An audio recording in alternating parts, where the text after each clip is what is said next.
Yo, what's going on, everybody? Welcome back to the Star Wars Canon Review. Today we have Episode 1, The Phantom Menace. Uh, this movie is uh, the first movie of the prequel trilogy and the first entry of the Fall of the Jedi period, which is significantly different to the Age of Rebellion that we've seen so far. The Phantom Menace and the Fall of the Jedi period really is about the beginning of the end for the Galactic Republic. Um, the Fall of the Jedi really is just about the end of the Galactic Republic. But today we're here with Phantom Menace review. What did I think of the movie? Where does it, kind of stand with the rest of the movies? Well, I'll tell you this: it's a huge step down from Episode 6, which is saying a lot because Episode 6 was actually a pretty big step down from Episode 5. So, yeah, that's not a great sign. The pacing is abysmal. You have short, fast-paced action in the beginning. I think as a kid, I always thought it was kind of slow, but it really is kind of a fast-paced movie up until you hit Naboo. And then all of a sudden, you're on Naboo, and you go see the Gungans, and then it takes forever to get to really the next bit after you get to Tatooine. So they have a little like meeting with Boss Nass. That area with the Gungans, it's very slow. But then you kind of hit the um, Tatooine segments right after they break out all the pilots and they have to refuel the hyperdrive, and it takes forever for that movie to pick up. And I'm sorry because I wanna sit here and I wanna say that you know, I loved every aspect of this movie, but there's a lot more to dissect here than the other three. We could be here all day with my criticisms of the movie's pacing, but I think those are the biggest examples is when the film just takes a huge step backwards for no reason to have a conversation for like 10 minutes. And I'm not here asking for action 24/7, but when you kind of start the movie that way, I expect you to continue it. When you kind of shut it down at times, and it feels so abrupt. And I feel like, is there anything you possibly could have done to make it a little bit cleaner in the editing room? I don't know.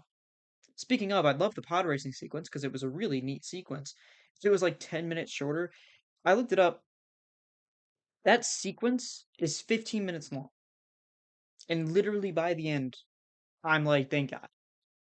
Because it loses its edge after 5 minutes.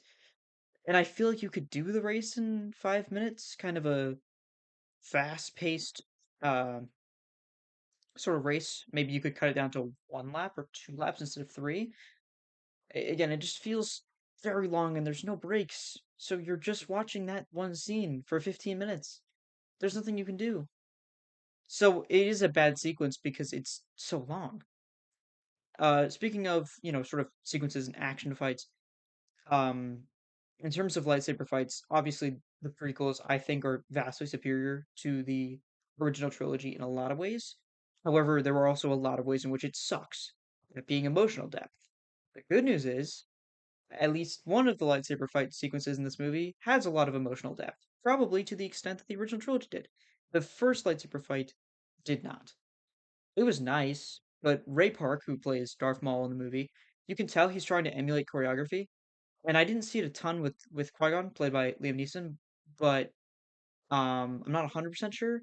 I do know that Ewan McGregor, when he's doing the choreography, specifically in the Duel of the Fates fight at the end of the movie, he does it very crisp, very clean. It doesn't look like he's running choreography. It looks like he's really just reacting to the moment. And that's really what it has to look like. Ray Park looks like he's kind of waiting for Obi-Wan to make his move and then kind of parry it. I don't know how to pronounce that word. I apologize. But block the shot, block the strike, and you can claim that's like, oh, that's the Force, right? Telling him what Obi Wan's going to be doing, but it just looks so scripted. And Ewan does a really good job actually of making sure it doesn't look scripted. But when you have that, of course, the lightsaber fights look scripted because one person isn't really following the other person's lead. But of course, the choreography is sick, and that is important to note that like the choreography was really good, even though I don't love that it was choreographed in the way it was.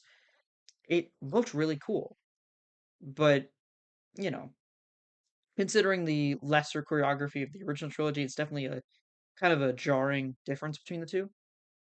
The finale, which is really the only big part of this movie that matters, has two great sequences mixed with two abysmal sequences. So, um, the Naboo are trying to take down the Viceroy, the Trade Federation Viceroy, Newt Gunray, from blockading their planet. So they're going to take him down. Meanwhile, Duel of Fates is happening, which is again Obi-Wan and Qui-Gon versus Darth Maul. Then there's two other battles going at the same time. They're kind of sucky. One is more mid than anything. It's just the Gungans fighting the droid army, and it's just kind of dumb. It's all Jar Jar kind of being an idiot. And I don't love Jar Jar specifically in this movie. I think he is all right in episode two, and then episode three, of course, he's basically just a cameo role. So I don't think that Jar Jar's like an inherently bad character, but I do think he's awful in this movie.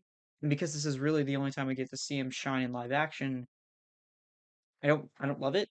Um, I do think he is better in the Clone Wars. I think he has better moments, but right now, with everything we know right now, Jar Jar would be a bad character. So yeah, that final battle was mid, and then this is awful. The droid control ship shenanigans with Anakin being in the Naboo starfighter and taking down the droid control ship that controls all the droids is awful. It's awful. It looks awful. He's not communicating with anybody. It's like a rehash of the X-wing fight in Episode 4, the Death Star fight, the trench run. If it was like awful, if it was like really bad, because it is really bad, and there's not a whole lot to say there. Um, It doesn't it's not believable. I don't care if the Force exists. It just isn't believable. It's really stupid. He has a lot of weird one-liners that wouldn't make sense if he was really piloting that ship. Nothing about it really works. And honestly, the second that anyone would have heard that he blew it up, they would have immediately gotten they would have gone like, "What? Like, what the hell?" I also just think that like if the Jedi Council got wind of this, I don't know if they do because they never actually explain if anyone knows that he blew it up. But obviously, if they do figure that out, they'd immediately start raising some red flags and being like, "No, you can't train this guy. I don't know what the hell this guy's problem is, but absolutely not." And then that brings us to our next point. Young Anakin is just too young. If he was 14, 13, 12, already it would be a whole lot more believable the stuff that he's doing, and it would make sense why they're hesitant to train him. He's like 9, I think. I'm pretty sure he's 9. Why are you so hesitant? Like, I get that he's young. He would kind of have to immediately start being a Padawan-ish, but I don't really see a huge reason why they wouldn't train him. Especially because, again, all we really know is that Luke Skywalker was about 19, 18 when he started his training. If anything, that just kind of proves it even more so that, yeah, totally, Anakin could be a Jedi. Luke did it, so looking at an audience member who's only seen the first three movies, you'd think this is a stupid point to make. And again, Jedi are full of themselves. I mean, this is another big point, and I guess it explains why Anakin hasn't been trained yet. But let's get back to this point later, because very far down the timeline, we'll see this really come more to fruition with the High Republic and also future prequel stories. The visuals are either amazing or terrible in every shot. Either it looks really good and it looks like it's aged really well from 1999, or it looks terrible. And maybe it was decent in 1999, but it doesn't hold up today. And the fact that a lot of VFX shots from Star Wars and Star Wars The Empire Strikes Back hold up today very well. It's kind of bad that The Phantom Menace doesn't as much.